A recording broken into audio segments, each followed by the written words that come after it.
Matt Delvecchio here, specializing in home care, elder care planning, and the senior living industry. Thank you for tuning in. Hope you're enjoying your Sunday. Well, you just heard the Golden Girls theme song. Remember that one?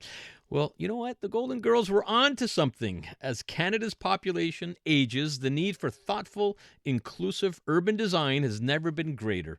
From longer crosswalk signals to walkable neighborhoods, creating age-friendly environments can improve safety, reduce isolation, and foster independence for older adults. Well, joining me today is Stephanie Hatzi-Philalithis from the Women's College Research Institute. And we're going to be discussing innovative solutions like naturally occurring retirement communities, highlighting how better design can benefit everyone. Stephanie, welcome to Life Unrehearsed.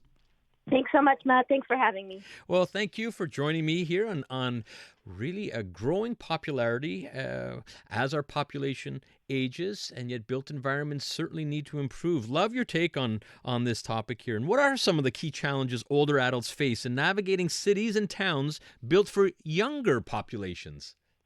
Oh well, where do I begin?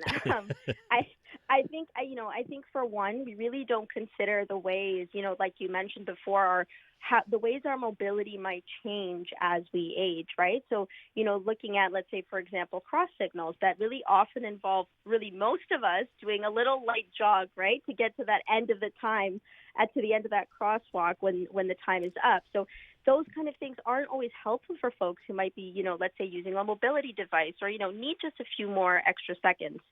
And then, I don't know how it is in Montreal today, but look at, in the weather in Toronto, although it's sunny and shiny, the sidewalks from the snowfall are still extremely icy, which often, are cited as reasons for older people to not leave their homes, to not feel safe to go around, either that be to a doctor's appointment or that be, just for socialization.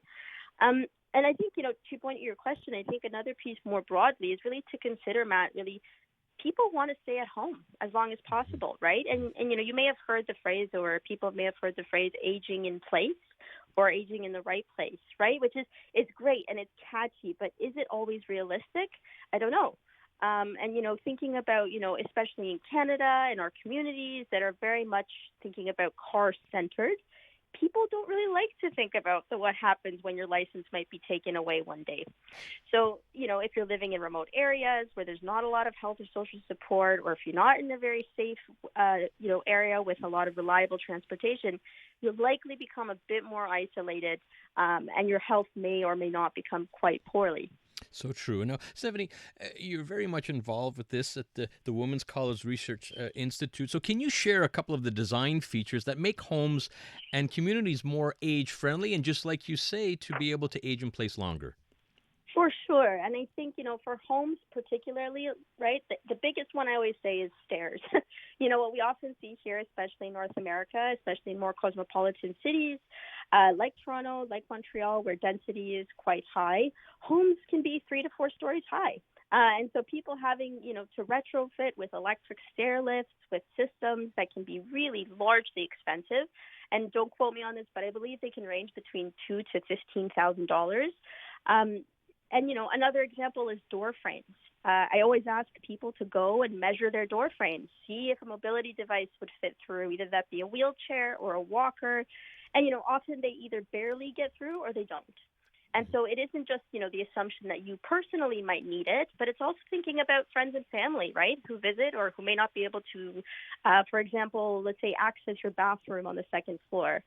And then in terms of the broader community, so this could look like accessible public spaces, sidewalks that are maintained and shoveled, frequent and close placement of benches for people who may need to take a break every now and again, public restrooms, right, for people who may experience incontinence issues, hearing loops for people who have hearing loss or experience hearing loss.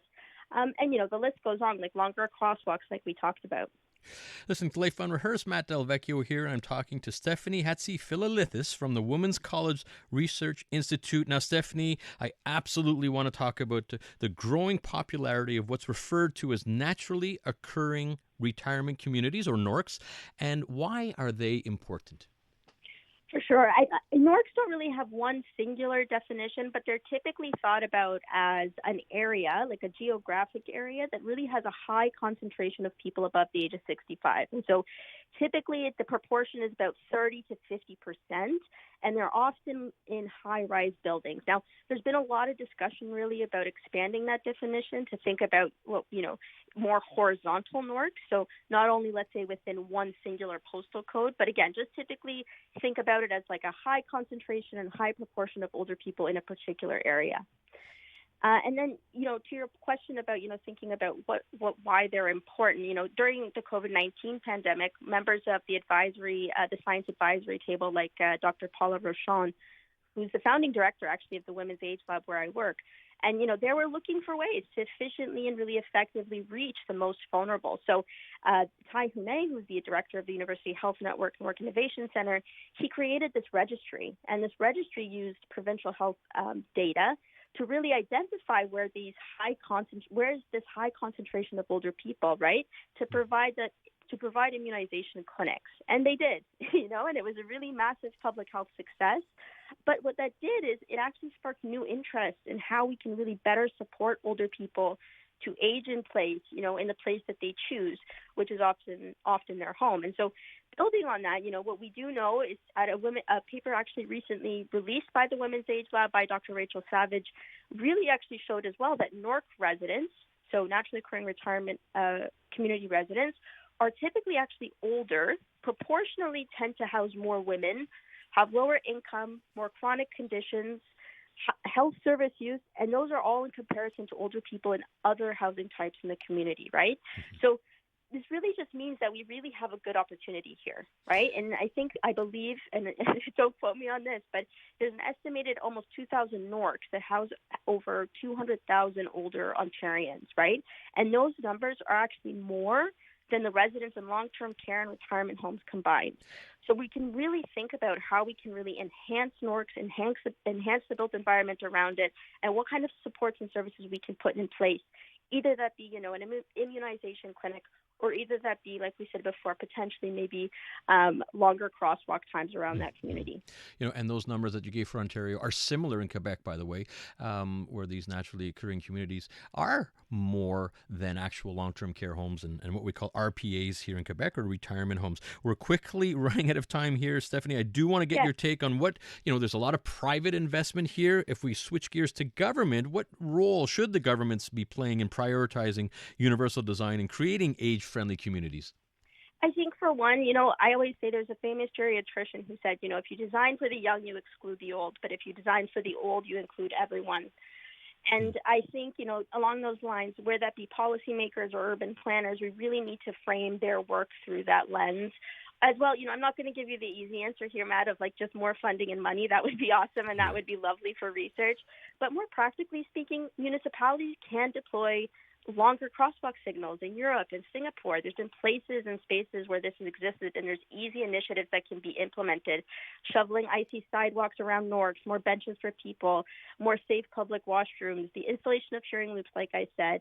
All of these, when thinking about, age-friendly environments, NORCs can actually also serve as efficient deployment, right? The strategy to really effectively deliver these challenges and these changes in areas where people will benefit the most.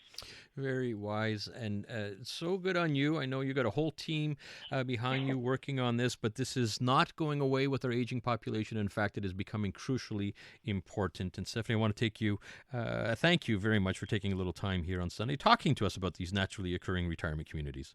Thank you so much, Matt. All right, thank you. That's Stephanie Hatzifilalithis from the Women's College Research Institute.